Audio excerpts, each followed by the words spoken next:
का, जिनका आज सेशन है और आज वो हमें बताएंगे कि मानव जीवन का लक्ष्य क्या है। Thank you Prabhu ji, thank you so much. Start करेंगे प्रभु जी। बाकी लोग माइक म्यूट रखेंगे सारे लोग। तो मेरी आवाज आ रही है सभी को क्लियर? थोड़ा प्लीज बता दीजिए। यस आ रही है। हरि बोल हरि ठीक है, बोल। तो पहले मंगलाचरण कर लेते हैं। ओम अज्ञानतिमिरान्धस्य ज्ञानाञ्जनं शलाकया चक्षुरुन्मीलितं येन तस्मै श्रीगुरुवे नमः। श्रीचैतन्य मनोभीष्टं स्थापितं येन भूतले स्वयं रूप कदा मह्यं ददाति स्वपदान्तिकं। वन्देऽहं श्रीगुरो श्रीयुतपदकमलं। श्रीगुरून् वैष्णवांश्च श्रीरूपं साग्रजातं सहगणरघुनाथान्वितं तं सजीवं साद्वैतं सावधूतं परिजनसहितं कृष्ण चैतन्य देवं श्री राधा कृष्ण पादांश सहगण ललिता श्री विशाखान्वितांश। हे कृष्ण करुणा सिंधु दीन बंधु जगतपते गोपेश गोपिका कांत राधा कांत नमोस्तुते। तप्त कांचन गौरांगी राधे वृंदावनेश्वरी वृषभानुसुते देवी प्रणमामि हरिप्रिये। वांछा कल्पतरुभ्यश्च कृपा सिन्धुभ्येव च पतितानां पावनेभ्यो वैष्णवेभ्यो नमो नमः। जय श्री कृष्ण चैतन्य प्रभु नित्यानंद श्री अद्वैत गदाधर श्रीवासादि गौर भक्तवृंद। हरे कृष्णा कृष्णा कृष्णा हरे हरे, हरे राम राम राम हरे हरे। नमो विष्णुपादाय कृष्ण प्रेष्ठाय भूतले श्रीमते भक्ति वेदांत स्वामी नामने। नमस्ते सारस्वती देवे गौरवाणी प्रचारिणे निर्विशेष शून्यवादी पाश्चात्य देश तारिणे।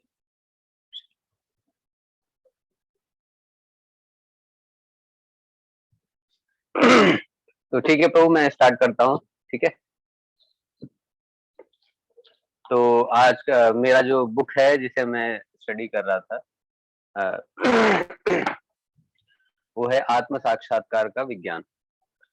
तो आत्म साक्षात्कार का विज्ञान से अर्थ ही यही है कि जैसे आत्म साक्षात्कार का ज्ञान अगर देखें तो केवल शुष्क ज्ञान प्राप्त करने से हमें सेल्फ रियलाइजेशन नहीं होता, लेकिन प्रभुपाद जी हमें आत्म साक्षात्कार का विज्ञान समझा रहे हैं। हमें आत्म साक्षात्कार कैसे हम प्रैक्टिकली उसे अपनी लाइफ में अप्लाई कर सकते हैं, कैसे हम प्रैक्टिकली भगवान की सेवा कर सकते हैं, और क्या ऐसा मेथड है जिससे हम बहुत इजीली सेल्फ रियलाइजेशन कर सकते हैं कि वास्तव में हम कौन हैं।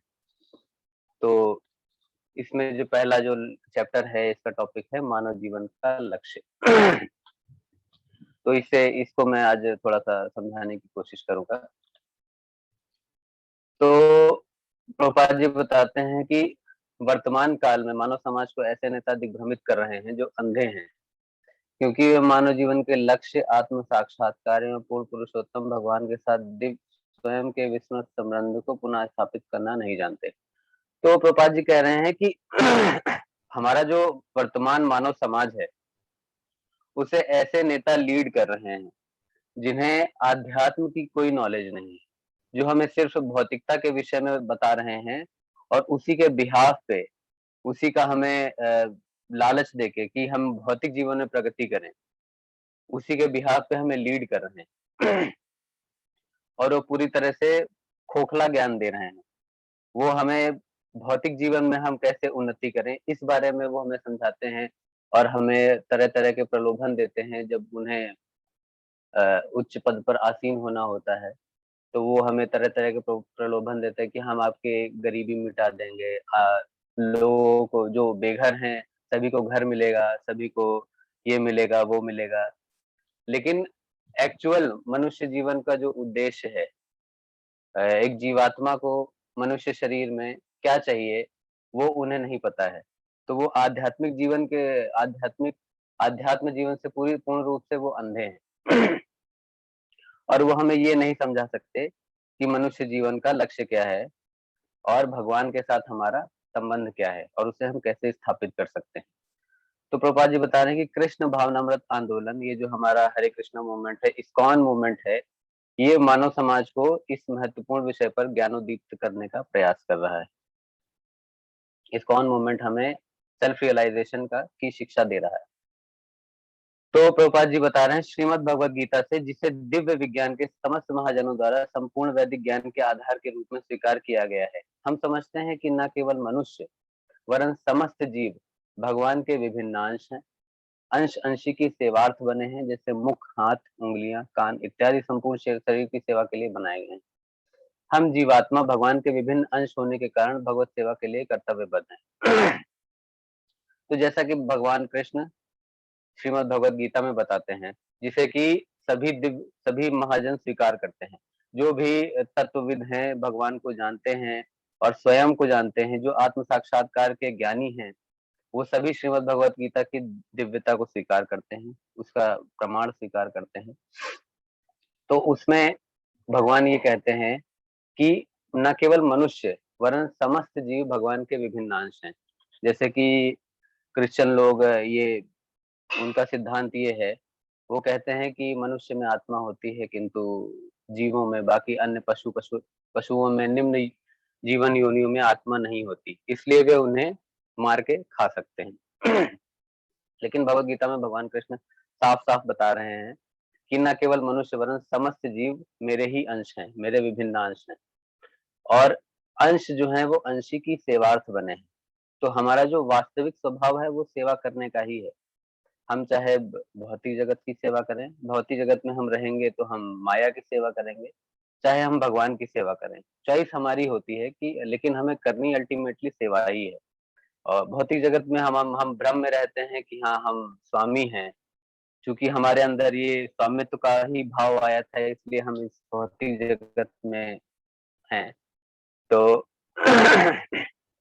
हम जो है, हम स्वयं को स्वामी समझते हैं, किंतु हम किसी न किसी रूप में सेवा ही कर रहे होते हैं। जैसे कि एक परिवार का जो मुखिया होता है, वो स्वयं को उस परिवार का स्वामी समझता है, मालिक समझता है, किंतु आजीवन वो अपने परिवार की सेवा ही करता रहता है। वो उनकी इच्छाओं की पूर्ति करता है, वो स्वयं के लिए कोई भोग नहीं कर पाता, कुछ नहीं कर पाता। वो केवल अपने परिवार की ही सेवा करने में लगा रहता है, और फिर भी उन्हें संतुष्ट नहीं कर पाता है, और फिर क्लेश भी होते हैं। लेकिन फिर भी उसे क्या लगता है कि हाँ, मैं इन सब का स्वामी हूँ, इन सब पे मैं कंट्रोल कर रहा हूँ, जबकि वो सब मिल के उसे कंट्रोल कर रहे होते हैं। तो ये मनुष्य, ये जीवात्मा का ये स्वभाव है, ये नेचर है कि उसे सेवा तो करनी ही है। तो प्रभुपाद जी ये एक बताते भी हैं अपने किसी लेक्चर में, कहते हैं कि अगर हम, if you not serve God then you have to serve dog. तो अगर आप भगवान की सेवा नहीं करते हैं तो आपको कुत्ते की भी सेवा करनी पड़ सकती है। तो सेवा तो हमें करनी ही है।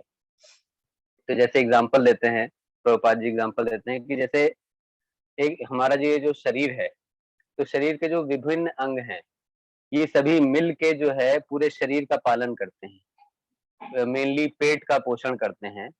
अगर हाथ, पैर और शरीर के बाकी अंग जो हैं, ये अपने हिसाब से स्वतंत्रता पूर्वक कार्य करना चाहें और कहें कि नहीं, हम पेट की सेवा नहीं करेंगे, हम अलग अलग अपनी सेवा करेंगे, हम स्वतंत्र रूप से रहेंगे, तो शरीर के सभी अंग जो है वो निष्क्रिय हो जाएंगे, वेस्ट हो जाएंगे। जब ये मिल के पेट की सेवा करते हैं, पेट का पोषण करते हैं, तो शरीर में ऊर्जा आती है, और जिससे पूरा शरीर जो है सुचारू रूप से चलता है। तो प्रभुपाद जी इस एग्जाम्पल के माध्यम से यही समझाना चाह रहे हैं कि यदि हम भगवान की सेवा करेंगे, तो हम स्वतः ही संतुष्ट हो जाएंगे, सभी जीवात्माएं स्वतः संतुष्ट हो जाएंगी, हमें और किसी की सेवा करने की आवश्यकता नहीं पड़ेगी। तो वास्तव में हमारी स्थिति तो यही है कि हम किसी न किसी की सेवा करते रहते हैं। तो जैसे लोग भौतिक जीवन में जिन्हें आध्यात्म का ज्ञान नहीं होता है, तो वो क्या करते हैं, वो इंद्रिय तृप्ति के नए नए मार्ग खोजते हैं। वो विस्तृत इंद्रिय तृप्ति करते हैं। जैसे जो लोग स्वार्थी नहीं होते हैं, स्वयं की सेवा नहीं करते हैं, तो परोपकार करते हैं, वो समाज की सेवा करते हैं, वो लोगों को भौतिक जीवन में उन्हें जो है हेल्प करते हैं कि कैसे वो अपना जीवन जो है अच्छा कर सके। लेकिन फिर भी वो उनकी जो एक्चुअल जो मदद है वो नहीं कर पा रहे हैं, क्योंकि जीवात्मा का जो स्वभाव है वो है दिव्य आनंद प्राप्त करना। वो सदैव आनंद में रहना चाहती है जीवात्मा, किंतु भौतिक भौतिक जगत में कोई भी सुख हमें जो है वो परमानेंट हमें खुशी नहीं दे सकता। तो इसके बाद क्या बोलते हैं पापा जी कि हम स्वाभाविक रूप से सेवा करने के लिए ही बनाए गए हैं, तथापि अपने सामर्थ्य के अनुसार सर्वोत्तम सेवा करने पर भी हम संतुष्ट नहीं है, ना ही वह व्यक्ति संतुष्ट है जिसकी हम इतनी सेवा कर रहे हैं। जैसे कि वही एग्जाम्पल कि एक परिवार का मुखिया अपने परिवार की सेवा करता है, लेकिन ना परिवार वाले संतुष्ट होते हैं और ना उस परिवार का मुखिया ही संतुष्ट हो पाता है। इसी तरह एक एग्जाम्पल और देते हैं प्रभुपाद जी कि अगर हम एक वृक्ष की सेवा करना चाहते हैं, तो अगर हम उसके एक-एक पत्ती को अगर हम जल दें, तो उससे कोई लाभ नहीं होगा, पत्तियाँ सूख जाएँगी। किंतु यदि हम जड़ में पानी दें, तो पूरे पूरे पेड़ को पोषण मिलेगा और पेड़ हरा-भरा रहेगा। तो इसी प्रकार यदि हम इधर-उधर जीवों की इधर-उधर भौतिक सेवाएँ ना करके अगर हम भगवान की सेवा करें, तो अन्य सभी अंश जो हैं, अन्य सभी लोग जो हैं स्वतः ही संतुष्ट हो जाएँगे।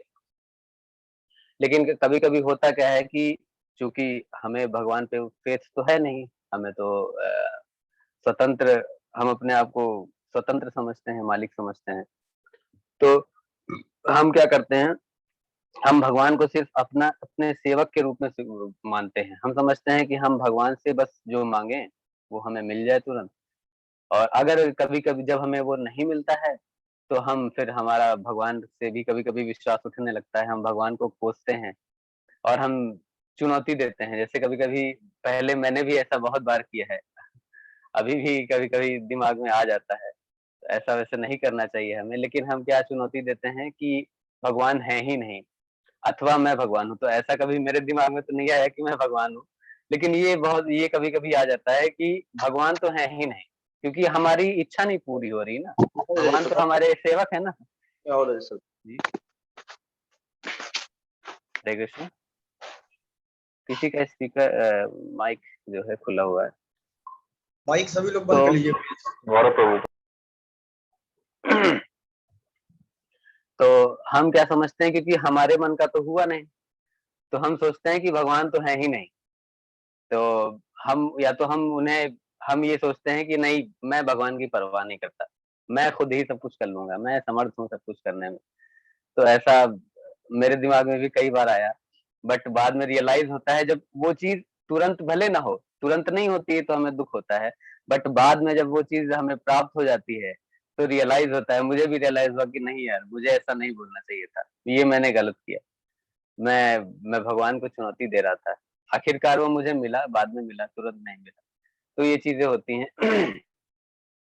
उसके बाद फिर हम देखते हैं कि जैसे मनुष्य जीवन को चलाने के लिए जो प्रेज़ेंट टाइम में जो स्थिति है, कलयुग में मनुष्य जीवन की जो स्थिति है, वो बहुत ही ज़्यादा हम सबकी स्थिति बहुत दयनीय है।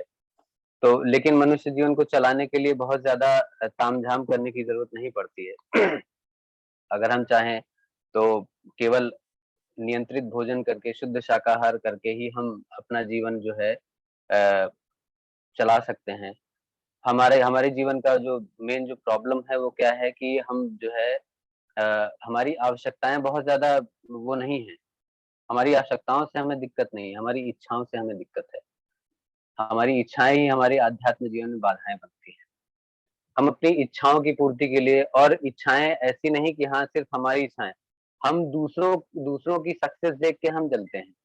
हमारी इच्छाएँ ये नहीं है कि हम खुद से कुछ प्राप्त करना चाहते हैं। अगर हम दूसरे के पास, सामने वाले के पास कुछ देख रहे हैं कि हाँ, ये इसके पास तो बहुत पैसा है, इसके पास बहुत अच्छा घर है और ये तो बहुत अच्छे से भोग कर रहा है, तो उसे देख के हमारे अंदर इच्छाएँ उत्पन्न होती हैं। कभी-कभी यदि हम थोड़ा-सा अगर हमारे अंदर भौतिक वस्तुओं से अगर क्या कहते हैं, अटैचमेंट कम भी हो, तो भी दूसरों को देख के, दूसरों के ऐश्वर्य को देख के हमारे अंदर जो है लालच आने लगता है कि हमें भी वो चाहिए। फिर हम क्या करते हैं, हम उसको पाने में ही अपना सारा जीवन वेस्ट कर देते हैं और कुछ कागज़ के टुकड़े कमाने में और उसको बचा के रखने में हम इसी को जीवन का उद्देश्य समझते हैं।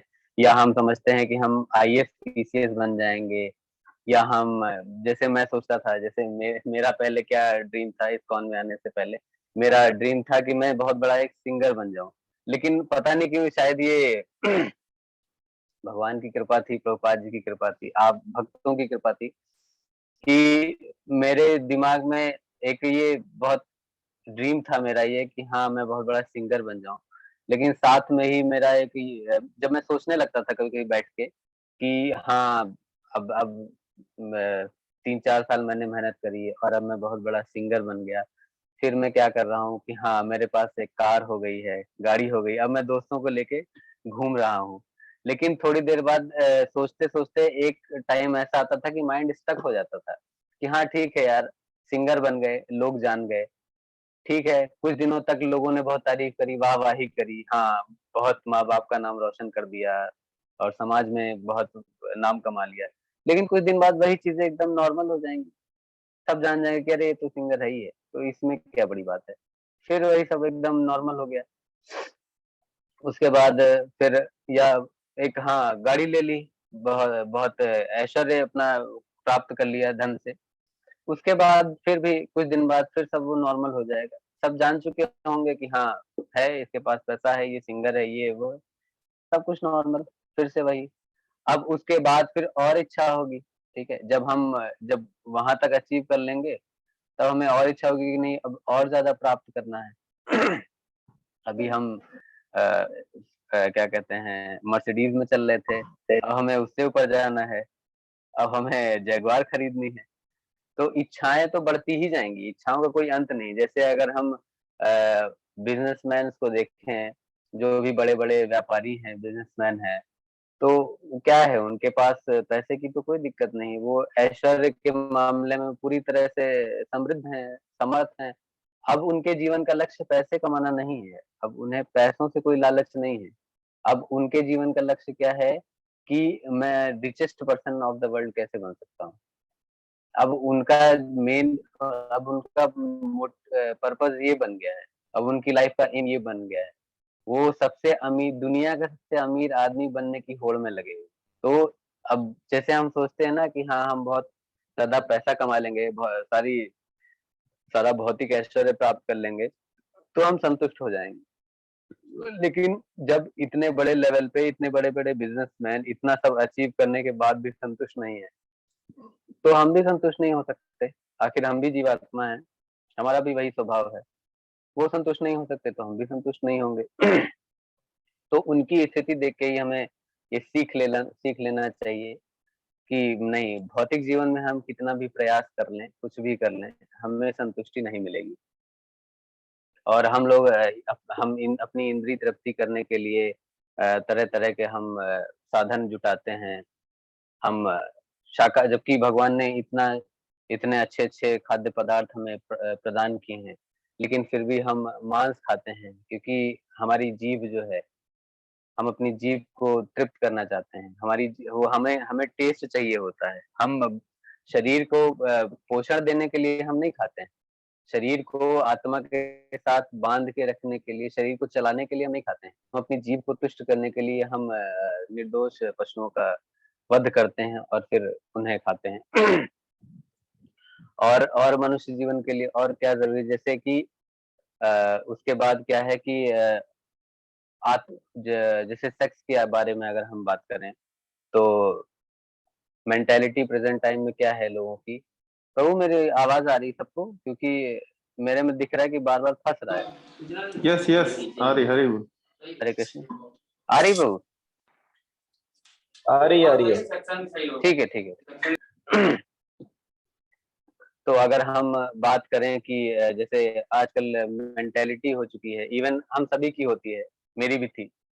अब शायद नॉलेज हो गई है, तो लेकिन अभी भी रियलाइज़ेशन नहीं आ पा रहा है। जैसे हम सभी की ये आजकल की मेंटालिटी है कि जो विवाहित जीवन जो है, ये लीगल क्या कहते हैं सेक्स करने के लिए ही है कि लीगली हम विवाह कर लेंगे और हम अनियंत्रित रूप से अपनी कामेंद्रियों को संतुष्ट करेंगे, हम भोग करेंगे, सेक्स करेंगे।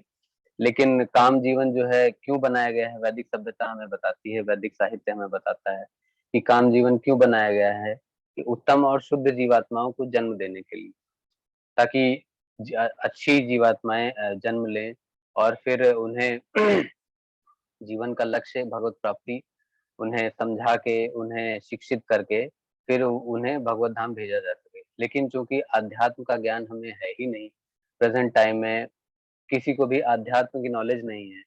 और सेक्स का पर्पस किसी को नहीं पता है। तो हम चूंकि हमें खुद नॉलेज नहीं है, तो हम प्रॉपर हम उन नियमों का पालन नहीं करते हैं। हम शादी के बाद अनलिमिटेड तरीके से सेक्स किया जाता है, और फिर उनसे जो जीवात्माएं जो उत्पन्न होती हैं, उनसे जो बच्चे जन्म लेते हैं, उन्हें भी हम उन्हें भी हम शिक्षा नहीं दे पाते हैं अध्यात्म की, और उन्हें भी हम इसी तरह के काम जीवन में, भौतिकता में उन्हें संलग्न कर देते हैं, जिससे कि मानव प्रेजेंट टाइम में स्थिति बहुत ही दूभर हुई जा रही है। तो हमारी स्थिति ऐसी क्यों है? अब ये अगर हम सोचें कि हमारी स्थिति ऐसी क्यों है, तो क्योंकि हमें किसी ने एम ऑफ लाइफ बताया ही नहीं शुरू से ही। और शास्त्रों में बताया जाता है कि हाँ, शास्त्रों में कहा जाता है कि जब तक किसी को एक माता-पिता बनने का या फिर गुरु बनने का अधिकार तब तक नहीं है, जब तक कि उन्हें आध्यात्म का ज्ञान ना हो, भगवान का ज्ञान ना हो कि भगवान कौन है, आत्म साक्षात्कार ना हो, तब तक हमें माता-पिता या गुरु बनने का अधिकार नहीं होता। लेकिन चूँकि हमें इन सब की कोई नॉलेज नहीं है, तो हम अनियंत्रित रूप से हम कुछ भी करते हैं स्वतंत्र रूप से।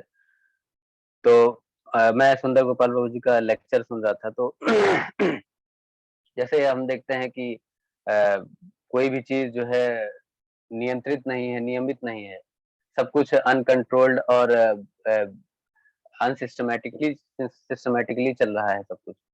तो सुंदर गोपाल बाबू जी बताते हैं कि हमारा जो शरीर है, हमारे शरीर में जैसे हम अगर अनियंत्रित रूप से अगर हम सेक्स करते हैं या अनकंट्रोल्ड हम भोग करते हैं, खाना खाते हैं, तो हमारे शरीर में इतने सारे रोग क्यों हो जाते हैं?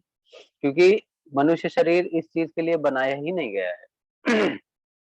हमें अगर सेंस ग्रेटिफिकेशन करना है, तो हम वो ऑलरेडी हम इतने अनंत जन्मों से, अनंत वर्षों से हम पशु योनि में, पशु जीवन में करते ही आए हैं। उसमें कोई नई चीज़ नहीं कर रहे हैं हम। कोई पुनः क्या कहते हैं उसको? मैं भूल रहा हूँ। तो हम बारंबार बस वही चबाई हुई चीज़ को बार-बार हम चबा रहे हैं, और कुछ नया नहीं कर रहे हैं हम उसमें। तो ह्यूमन ह्यूमन बॉडी जो है, हमारे शरीर में नए-नए रोग क्यों उत्पन्न हो रहे हैं? मेडिकल साइंस इतना फल-फूल क्यों रहा है? क्योंकि मनुष्य शरीर इसलिए बनाया ही नहीं गया है। भगवान ने ऐसा डिज़ाइन नहीं किया। भगवान चाहते तो डिज़ाइन कर सकते थे, लेकिन भगवान ने इस तरह से हमारा शरीर नहीं डिज़ाइन किया है। हमारा शरीर जो है नियंत्रित हमारा जो नियमित जीवन है, उसको नियंत्रित रूप से बिता के, और फिर हमें भगवत प्राप्ति के लिए हमें प्रयास करना चाहिए।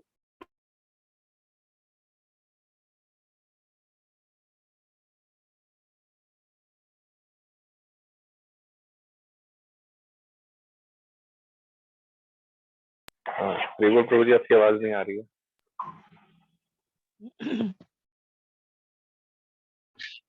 मनुष्य जीवन इसके लिए नहीं बनाया गया है। मनुष्य जीवन बनाया गया है भगवत प्राप्ति के लिए।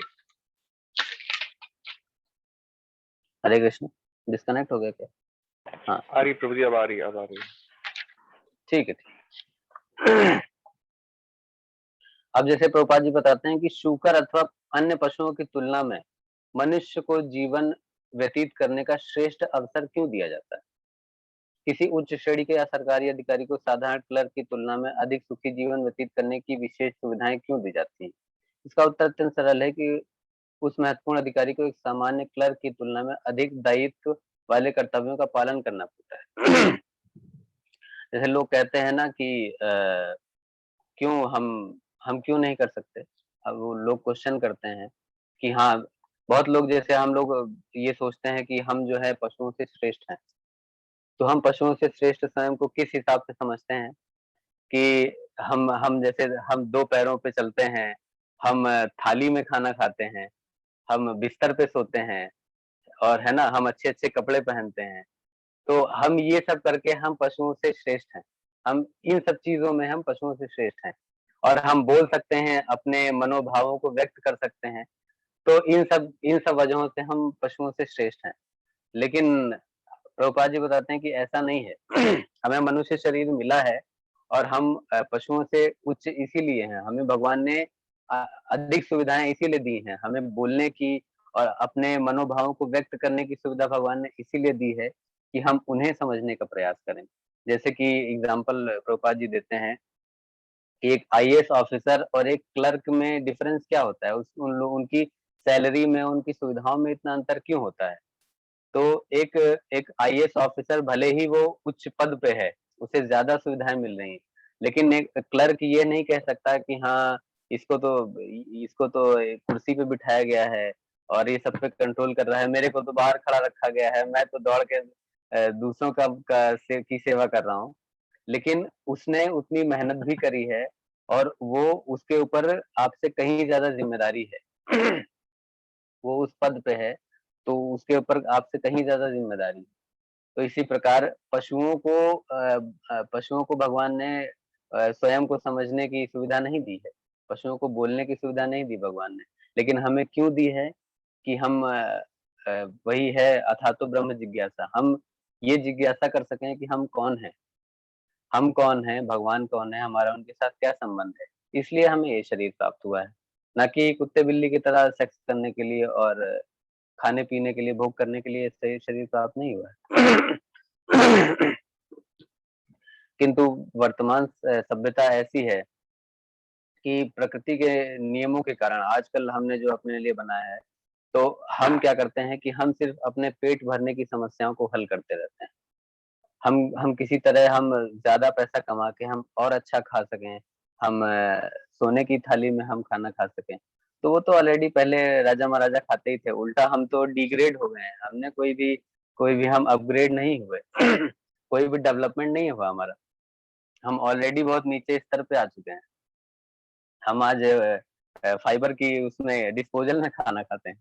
जबकि राजा-महाराजा सोने की प्लेट्स में ऑलरेडी खाना खाते थे। तो हमारा कोई डेवलपमेंट नहीं हुआ है।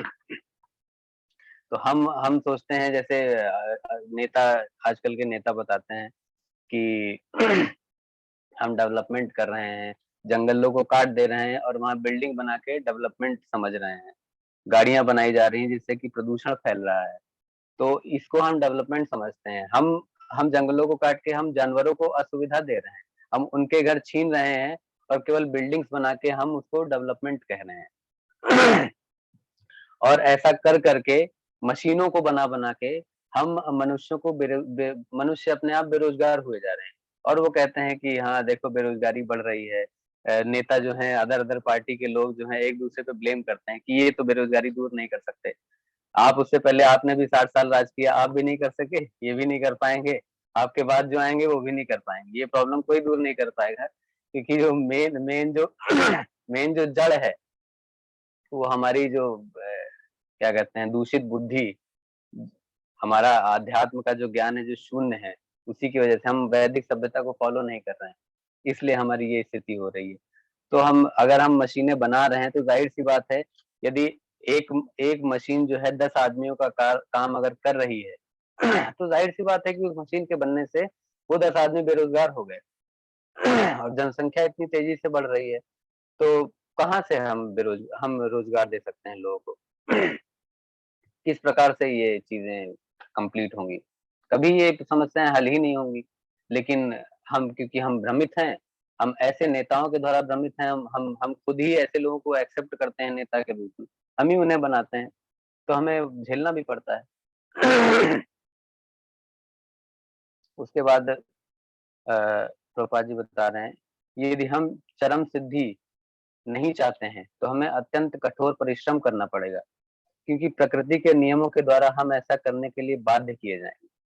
कलयुग के अंतिम चरण में ऐसा समय आने वाला है कि मनुष्य को रोटी के टुकड़े मात्र के लिए गधे के समान कठोर परिश्रम करना पड़ेगा।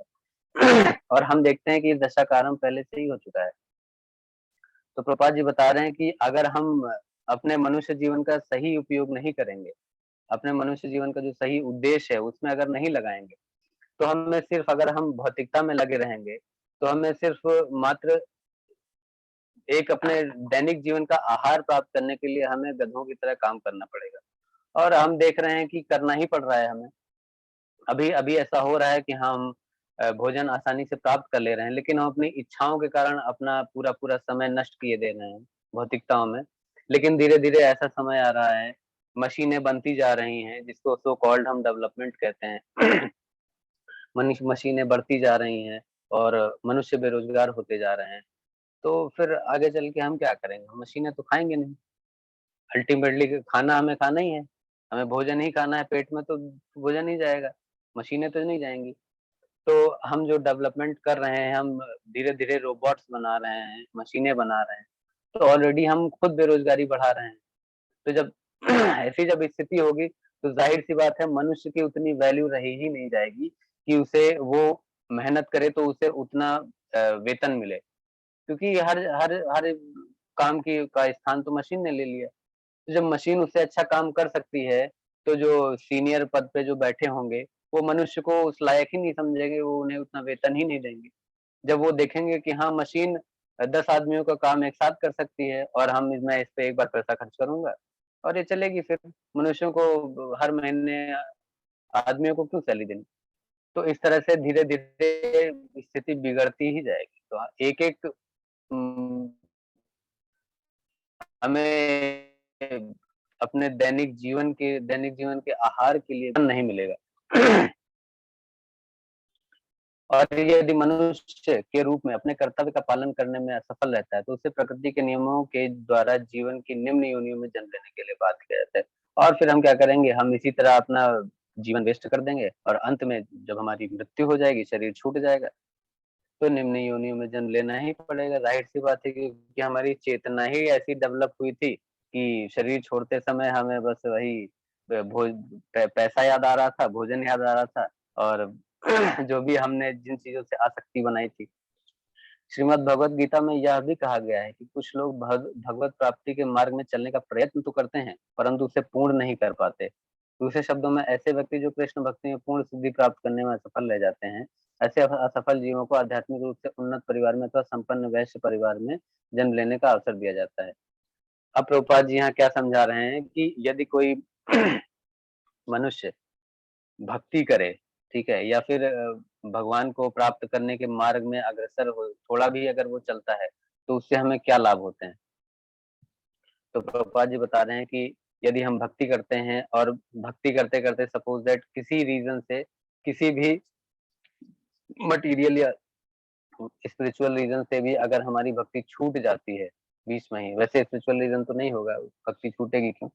किसी भी मटीरियल रीज़न से अगर हमारी भक्ति छूट भी जाती है, आजीवन हम भक्ति नहीं कर पाते हैं, हमारी चेतना नहीं डेवलप हो पाती है, तो भी हमें शरीर छोड़ते हुए हमें नेक्स्ट हमारा जो जीवन होगा, ये शास्त्रों में ये गारंटी भी दी जाती है कि यदि हम भक्ति करते-करते अगर हम शरीर छोड़ते हैं और इन केस किसी वजह से बीच में अगर भक्ति टूट जाती है, तो हमें नेक्स्ट जीवन जो है मनुष्य का ही मिलेगा और बहुत ही या तो उच्च संपन्न वैश्य परिवार में मिलेगा या वैष्णव परिवार में मिलेगा।